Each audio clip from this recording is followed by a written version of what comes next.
이제 이 악인에 대해서 우리가 어떻게 하면 악인에 대처할 수 있는가 이런 걸 좀 생각을 해봐야 되죠. 그렇죠? 악인은 양심이 없습니다. 양심이 없으면 악인이라고 하는 거예요. 사이코패스든 소시오패스든 나르시시스트든 양심이 없으면, 그런데 이 양심은 뭘까요? 종교적인 양심이랑은 좀 다르죠.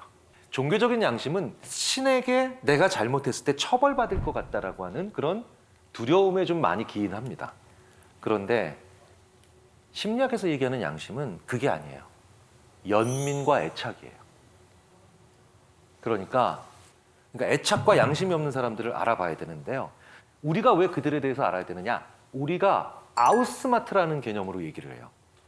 자, 마사 스타우트라고 하는 그 소시오패스를 정말 오랫동안 연구해온 심리학자가 있습니다. 아우스마팅 더 소시오패스 넥스트 도어. 그들보다 더 똑똑해져야 돼요. 그들보다 더 많이 알아야 돼요. 그들에 대해서. 그래야만 그 사람과의 관계를 판단할 수 있고 내가 그 사람이 나한테 오는 걸 막을 수 있으니까요. 그럼 무엇이 제일 중요할까요? 가치 판단을 할 줄 알아야 됩니다. 그러면 가치 판단을 한다는 게 무슨 뜻이냐? 정의를 내려보는 거예요. 우리는 너무 정의 내리지 않았어요. 도대체 성공이라는 건 당신한테 정의, 뭐 어떤 식으로 정의되나요? 그런 얘기를 생각해보지 않았다는 거예요. 그저 돈을 많이 벌려고 하고, 그저 승진을 하려고 하고, 그저 상을 타려고 합니다. 당신한테 승진이라는 건 뭔가? 나한테 공부라는 건 뭔가? 이런 나에게 그런 정의가 있어야만 결국 그 정의를 통해서 다른 사람의 정의와 만나고, 그리고 더 개발되고, 그 다음에 더 성장하면서 그 정의가 계속해서 다듬어지면 그게 바로 뭐냐? 가치관이 되고요. 그 가치관이 이제 더 살을 붓고 더 정교화되면 그게 철학이 돼요. 그런데 그 가치와 관계에 대한 정의가 하나도 없으니까 그 사람이 나한테 어떤 관계인지 정의 내리지 못하니 늘 당하는 거죠. 예를 들자면 어떤 부인이 끊임없이 폭력적인 남편한테 계속해서 당하고 있습니다. 그런데 그 부인이 만약에 부부란 서로 어떠한 일이 있어도 서로 상대방에게 해를 끼치면 안 된다라고 하는 정의를 가지고 있다고 쳐보자고요. 그러면 훨씬 더 그 폭력적인 남편에 대해서 내가 더 잘 대응할 수 있고 단호하게 적응할 수 있겠죠. 의외로 우리는 그런데 학교 다니면서 그것에 대한 당신의 정의는 이라는 시험을 풀어본 적이 없어요. 그죠? 그런데 이런 문제를 우리가 학교에서 배우지 않았으니 생활에서, 우리 삶 속에서 해봐야 됩니다. 이제 아예 손절해야 될 사람들을 이제 알아봐야 되겠죠. 아, 이게 악인인지 손절해야 되는지 아리송해. 이런 분들에 대해서 좀 고민하신 게 있으면 이제 질문을 좀 받아보겠습니다. 이제 주변에 자기 얘기만 하는 친구 있잖아요. 난 오늘 이래서 힘들었고, 나 이래서 오늘 이런 사람 만나서 너무 힘들었어. 이런 자기 얘기만 하소연을 많이 하는 친구가 있는데 그 친구를 만나면 그래서 기가 쫙 빨려서 오는 거예요. 뭔가 힘을 얻고 오고 싶은데. 일종의 이제 에너지 뱀파이어죠.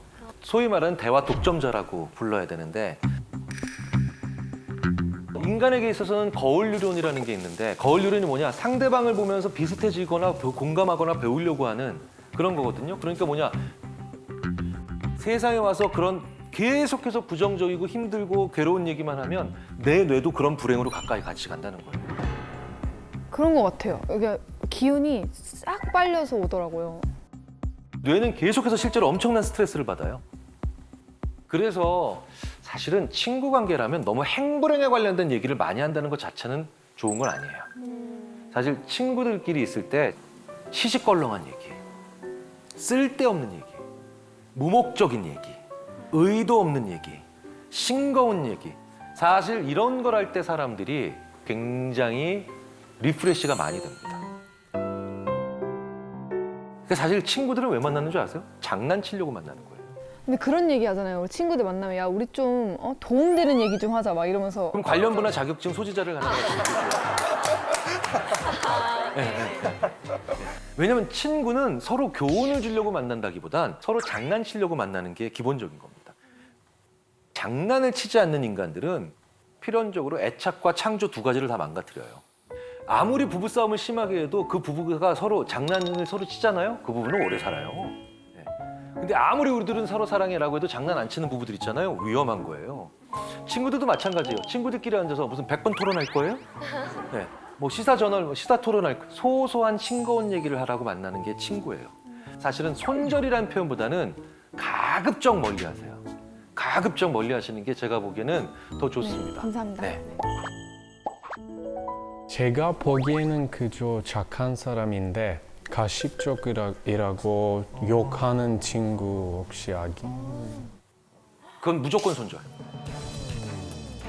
착하다는 이유로 더 괴롭히는 애들이 있어요. 이건 진짜 나쁜 애들이에요. 소시오패스에 거의 준하다고 저는 봐요. 왜냐하면 소시오패스가 특히 권력지향적 소시오패스가 제일 싫어하는 사람들이 바로 뭐냐? 착한 사람이에요. 왠지 아세요? 자, 권력지향적 소시오패스들은 뭡니까? 힘을 잡는 게 최고의 정직이에요. 예. 그런데 사람들은 자기 생각과 반대 생각하는 사람을 위선적이고 거짓말쟁이라고 하잖아요. 그래서 이런 유형의 소시오패스들한테는 가장 위선적인 게 착한 사람들이에요. 정말 저 자식 속은 안 저럴걸? 그러니까 위선적이라고 생각하니까 더 많이 괴롭힐 수 있는 거예요. 힘이 약한 사람을 괴롭힌다? 나쁜 짓이죠. 근데 착하면서 힘 약한 사람을 유난히 더 갑질하거나 괴롭힌다? 이건 진짜 질이 안 좋은 인간입니다. 예, 이건 끊어내셔야 돼요. 이건 끊어내셔야 돼요. 자, 우리 이런 사람들 왜 알아봐야 될까요? 다시 한번 말씀드리죠. 나에게 진짜 소중한 사람에게 정확히 그들을 알아보고 잘해주기 위해서 악한 사람을 알아봐야 되는 겁니다. 아주 사소한 습관 몇 개가 있어요. 이런 사람들의 영향을 덜 받는. 첫 번째가 이런 사람들 연락처는 절대 저장하지 마세요. 네. 나쁜 사람들 연락처를 이름을 써서 저장하는 분들이 계시대요. 심지어는 개자식이라고 하는 나쁜 별명을 가지고. 아니요. 네. 진짜로 피하고 싶으시다면 아무 의미 없게 번호로 만들어 놓으셔야 돼요. 번호로. 그래야 내가 어떻게 받아요? 누구세요? 라고 받죠. 누구세요? 3번만 받잖아요. 그럼 이 사람들은 아, 얘한테 영향력 행사하기 되게 어려울 것 같은데 이런 생각을 합니다. 두 번째, 가까운 사람만이 나를 구한다라고 하는 이 비합리적 신념을 버리셔야 됩니다. 되게 재밌게도요. 사스, 메르스, 코로나. 이화여대 최재천 교수님이 이러시죠. 지금 코로나 팬데믹으로 인한 바이러스가 왜 자꾸 주기가 짧아집니까? 개체의 다양성이 줄어들기 때문에 숙주로 삼을 만한 것이 인간밖에 없어서 계속 오는 거다. 그렇다면 우리 사이에 정말 많은 다른 동물들이 존재하고 있고 멸종되지 않은 수많은 종들이 존재하고 있다면 이렇게 한순간에 바이러스가 팬데믹으로 변하면서 우리를 괴롭히는 사회가 되지 않았을 겁니다. 이게 정확하게 악인이 바이러스예요. 무슨 얘기냐? 느슨하지만 다양한 관계가 없으면 필연적으로 나를 향해 오기가 쉬워져요. 예, 그렇겠죠? 걱정하지 마십시오. 현대사회에서 저희들이 아무리 연구를 해봐도 느슨하지만 다양한 관계를 가지고 있는 사람이 행복해요. 그리고 느슨하지만 다양한 관계를 가지고 있는 사람이 더 생산적이고 회복도 빨라요. 느슨하다는 걸 두려워하지 마시라는 거예요. 친해 안 친해라고 하는 이분법적 언어를 오늘부터 버리시란 얘기예요. 앵간히 친해 이런 말도 굉장히 좋은 그 사람과의 관계를 얘기해 주는 거예요. 1년에 단 2번 만나는 친구로부터 받는 위로도 상당하고요. 3년에 한 번쯤 만나는 친구나 그런 연락 주고받는 사람에게 결정적 도움을 받는 경우도 많아요. 사실은 제일 가까운 사람은 내가 위험할 때 나랑 같이 위험해요.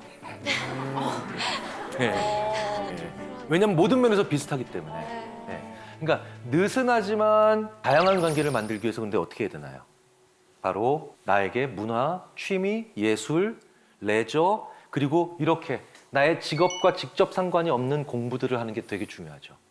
내 일에서 초보자가 되면 이건 직업을 잃고 괴로운 일이지만 일이 아닌 곳에서 내가 살짝 초보자가 잠시 돼보는 건 아주 재미있는 행복감과 만족감과 감탄을 만들어내죠.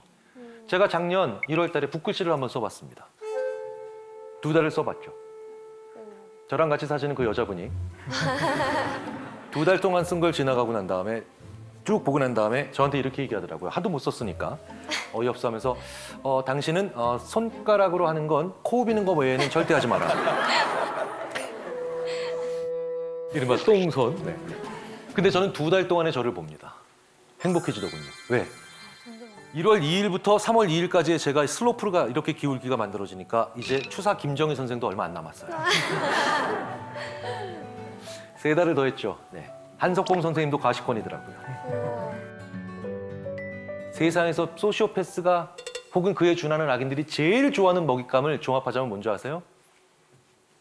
능력 있고 열심히 살고 착한 사람이에요. 능력 있고 열심히 살고 착한 사람. 왜? 이래야 빼먹을 게 제일 많죠. 착취할 게 제일 많죠. 그리고 하나 더 있어요. 나에게 감탄할 게 없는 사람이에요. 능력 있고 열심히 살고 그리고 착한데 나한테 감탄할 게 없는 사람이에요. 일만 하는 사람이 제일 위험해요. 번아웃에도 취약하지만 이런 악인들의 관계에 있어도 취약해요. 일 외의 일을 해야 내가 감탄할 수 있게 됩니다. 우리가 일만 하는 사람이 제일 위험해요. 일이 아닌 것들도 하고 살아가라고 만들어진 게 우리 인간이 아닌가 싶습니다. 이렇게 나에게 스스로 감탄할 만한 행위들을 하셔야만 우리는 그들에게 빈 공간을 혹은 틈을 만들어주지 않을까 생각이 됩니다.